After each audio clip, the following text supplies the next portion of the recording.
All right, so with the way everybody they go meet President Bola Ahmed Tinubu now, with the way everybody done the loyal to Tinubu, I am not even bothered about the second term. I'm not bothered about the second term.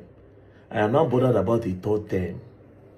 Think about it. I just saw a video of Pastor Tunde Bakari, where go meet Tinubu. After all what he talk about Tinubu, he still later go meet him. I think there was a place where he even said he will never call Tinubu his president. So coincidentally, yesterday he did with him. You understand where he chill, and there's no way he no go say Mr. President. Now, what am I trying to say? Now everybody they join APC. I go play with him Tunde Bakari, where Pastor Tunde Bakari talk before. You know, now everybody they go join Tinubu. Think about it though. One of the main reasons why I think these people want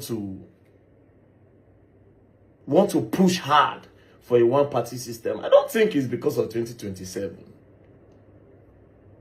At this point, it's becoming more and more like something that is about the future. I feel like they are trying to do one-party system because guy man no go want leave power when in tenure finish. Just think about, because if it's a one-party, with the kind of influence he has, who won't challenge him? If not one party, who will be the opposition to challenge him? When the major part, the structure, the people that have influence in the opposition are already going to join APC. You think about these things sometimes. They say, oh yeah, President Bola Ahmed Tinubu don't old. Oh man, but still on still, bro.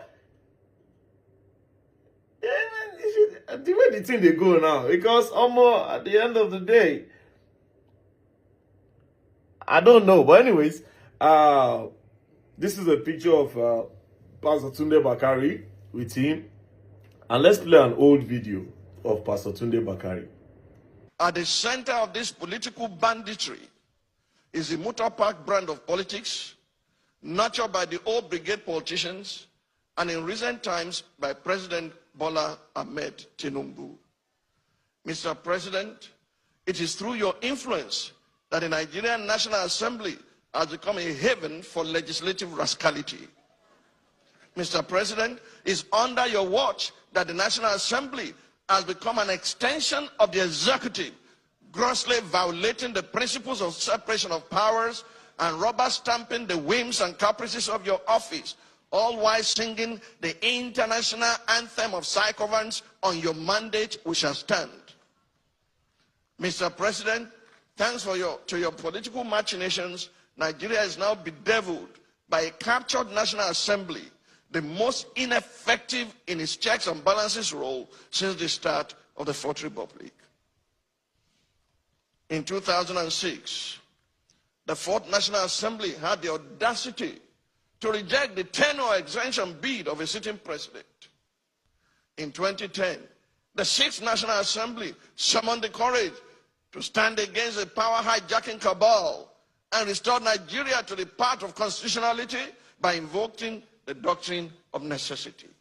In 2011, the House of Representatives of the Seventh National Assembly had the courage to elect its leaders, as did the Senate of the Eighth National Assembly in 2015, defying executive interference.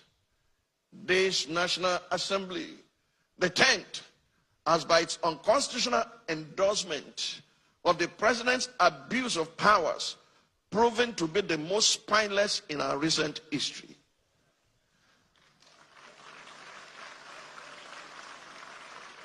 Through its actions and inactions, the National Assembly has in effect become the 48th member of the president's cabinet.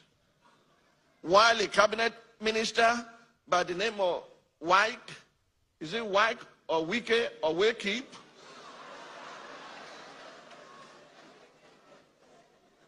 Why a cabinet minister has more or less become a third-time state governor in Rivers State, pampered by the indulgences of the president. Recent events have made it clear to Nigerians that had this assembly been in place in 2006, when the third-term agenda was proposed, our democracy would have since morphed into one of Africa's lamentable tales of sit-tight dictatorship. To the president of the Nigerian Senate, who has not heeded the call to subject himself to an unbiased investigation, to clear his name of the allegations leveled against him, and under whose leadership the National Assembly has become a carry-go legislature, hiding under the umbrella of technicalities and a dubious voice voting system.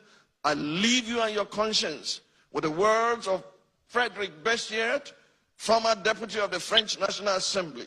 He said, and I quote, "When plunder becomes a way of life for a group of men in a society, over the course of time, they create for themselves a legal system that authorizes it and a moral code that glorifies it."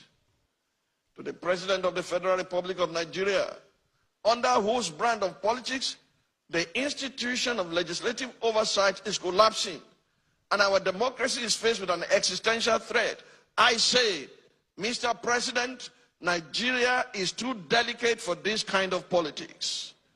If this state capture was what you meant by Emilokan, it is an anticlimax that can only be counterproductive at the end. I urge you, Mr. President, to think deeply and reflect on these words. No man is wise enough, nor good enough to be trusted with unlimited power. Mr. President, please stop playing God.